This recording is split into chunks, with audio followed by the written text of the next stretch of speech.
ಈ ವಿಷಯಕ್ಕೆ ನನ್ನ ಜೀವನದಲ್ಲಿ ಪಾಠ ಕಲಿಸ್ತಾ ಇದೆ. ಒಂಟಿ ಜೀವನ ಇದೆಯಲ್ಲ, ತುಂಬ ಫೇಸ್ ಮಾಡಬೇಕಾಗಿದೆ. ಬಿಫೋರ್ ಚೆನ್ನಾಗಿದ್ಕೊಂಡು ಓಡಾಡ್ಕೊಂಡು ಕಾಲೇಜು, ಮನೆ, ಮದುವೆ, ಮಕ್ಕಳು ಪ್ರತಿಯೊಂದು ಈ ಥರ ಎಂಜಾಯ್ ಮಾಡಿದ್ರೆ ನನಗೆ ಕಾಲುಗಳಲ್ಲೇ ಶಕ್ತಿ ಇಲ್ಲ, ನೆಕ್ಸ್ಟ್ ಕಾಲೇ ಬರಲ್ಲ ಅಂದಾಗ ಅದು ಹೇಳೋಕ್ಕಾಗಲ್ಲ ಸರ್.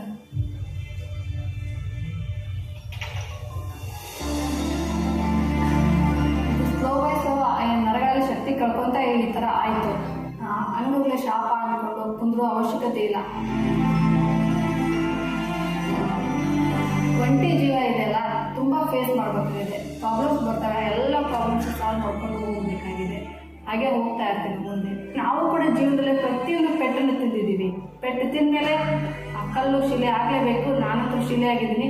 ನೀವೆಲ್ಲರೂ ನಿಮ್ಮ ಜೀವನ ಬದುಕಿಸ್ಕೋಬೇಕು, ನಿಮ್ಮ ಜೀವನ ರೂಪಕಟ್ಕೋಬೇಕು ಅಂತ ನಾನು ಇದ್ರ ಮುಖಾಂತರ ಹೇಳ್ತೀನಿ.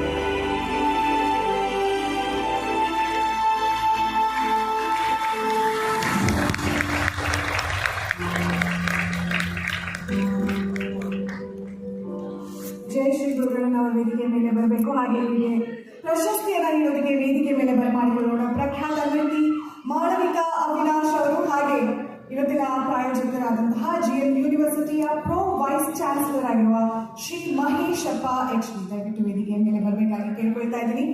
ಜೋರಾದ ಚಪ್ಪಾಳೆ.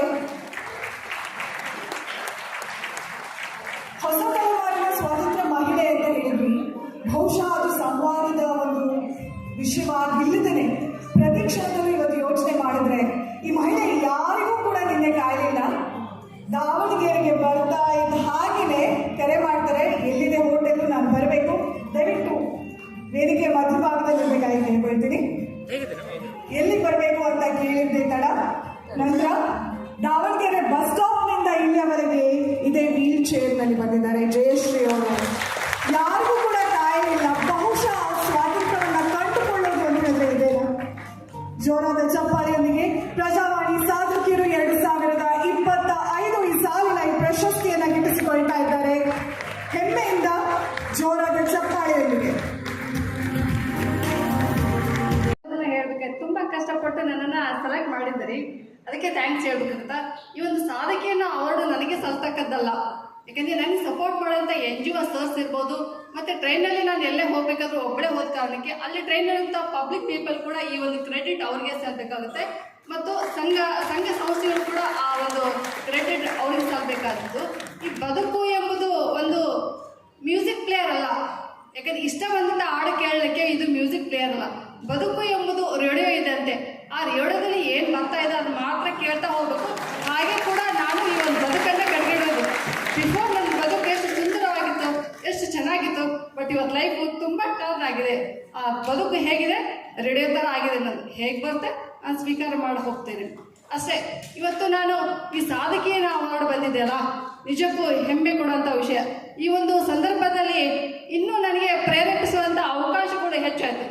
ಇನ್ನು ನಾನು ಮಾಡೋದು ತುಂಬ ಇದೆ. ಅದು ನನ್ನ ಸಾಧನೆ ಇಷ್ಟೇ ಅಲ್ಲ. ನನ್ನ ಸಾಧನೆ ಅಂತ ನನಗೆ ಅನಿಸ್ತಿಲ್ಲ, ಬಟ್ ನಿಮಗೆ ಅನಿಸಿರ್ಬೋದು. ನಾನು ಮಾಡಬೇಕಾದದ್ದು ಇನ್ನೂ ತುಂಬ ಇದೆ.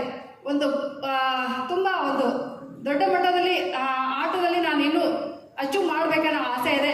ಆ ಒಂದು ಈಡೇರಿಂದ ಅಂತ ನನ್ನ ಸಾಧಿಕೆಯನ್ನು ನಾನು ಅವಾಗ ಎಕ್ಸೆಪ್ಟ್ ಮಾಡ್ಕೊತೀನಿ. ಅಲ್ಲಿವರೆಗೂ ನಾನು ಸಾಧಿಕೆಯನ್ನು ಎಕ್ಸೆಪ್ಟ್ ಮಾಡ್ಕೊಳಕ್ಕೆ ಸಾಧ್ಯ ಇಲ್ಲ.